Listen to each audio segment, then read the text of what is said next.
आज रात्रि में ही पहलगांव में हुए हमले पर भारत ने यथा योग्य जैसी जानकारी प्राप्त हुई हमें, कुछ आतंकवादी संगठन जहां जहां व्यवस्थित थे वहां भारत ने पुनः उनके उस गढ़ों को, उनके उस स्थानों को नष्ट कर दिया, ध्वस्त कर दिया। भारत भाग्य विधाता है। कितनों का भाग्य भारत ने बनाया है। आज गूगल का भाग्य भारत निर्माण करता है, सोशल मीडिया का भाग्य भारत निर्माण करता है। अमेरिका, कनाडा जैसे बड़े बड़े देशों के भी कई, अब ये बात वो लोग माने ना, परंतु सबके भाग्य विधाता भारत ही है।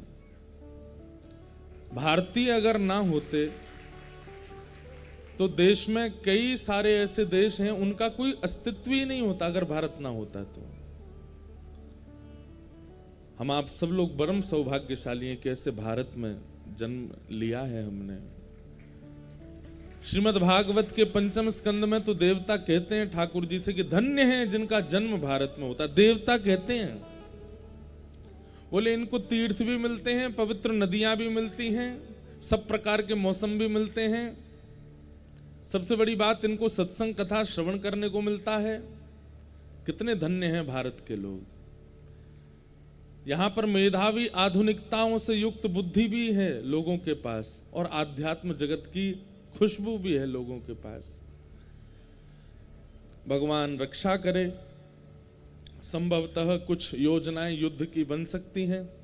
आप सब लोग अपना ध्यान रखिएगा, किसी को किसी प्रकार की कोई क्षति ना हो, ऐसी हम ठाकुर जी से प्रार्थना करते हैं।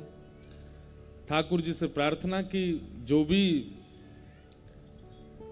भारत की तरफ से सुरक्षा में कदम उठाने चाहिए वो जरूर उठाए जाएं, और उसमें यदि विपक्षियों से, दुश्मनों से लड़ने की भी अगर संभावना बने तो हम सब लोगों को भारत के इस कदम का समर्थन करना चाहिए। हम सब लोग कौन हैं? हम सब लोग भारत के प्राण हैं, और हमारी रक्षा के लिए चारों ओर जो सैनिक जन खड़े हैं, जिनका हम नाम भी नहीं जानते, जिनका हम पता भी नहीं जानते। पता कब चलता है? जब वो शहीद हो जाते हैं तब उनका नाम पता चलता है, तब उनके गांव का पता चलता है। पर उनकी वजह से हमारी प्राण रक्षा होती है।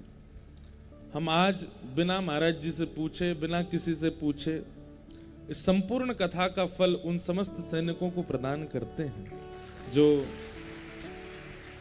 भारत की रक्षा में अपने प्राण की बाजी लगा करके हम लोगों के सुख का विचार करते हैं। ऐसे सैनिकों को इस भागवत का संपूर्ण फल प्राप्त हो, हम ऐसा भाव रखते हैं। ठाकुर जी किसी माँ को अपने पुत्र को खोने का अवसर ना देवे। ठाकुर जी ऐसी कृपा करें, अगर संभावना कुछ बने तो कोई बहन अपने पति को ना खोवे, कोई बहन अपने भाई को ना खोवे, कोई माँ अपने पुत्र को ना खोवे, कोई गांव अपने लाल को ना खोवे। ऐसी हम पवई धाम हनुमान जी से प्रार्थना करते हैं, त्रिपुर सुंदरी मैया से प्रार्थना करते हैं। इन 7 दिनों में जो भी यहाँ अनुष्ठान हुआ, यज्ञ हुआ, ये कथा हुई, इन सब का फल हम सब भारत की सुरक्षा में खड़े सैनिकों को प्रदान करते हैं। वे सुरक्षित रहें, ठाकुर जी उन पर खूब बल प्रकट कर दें। अरे हम तो कहते हैं कि ऐसी स्थिति आ जाए, अगर युद्ध की संभावना बने तो सैनिकों के आगे सुदर्शन चक्र लेकर के हमारे चतुर्भुज रूपधारी श्रीमन नारायण खड़े हो जाएं। एक पक्ष में श्री हनुमंत लाल जी खड़े हो जाएं, तीसरे पक्ष में त्रिपुर सुंदरी मैया खड़ी हो जाएं, और भारत के सब सैनिकों की भी रक्षा हो।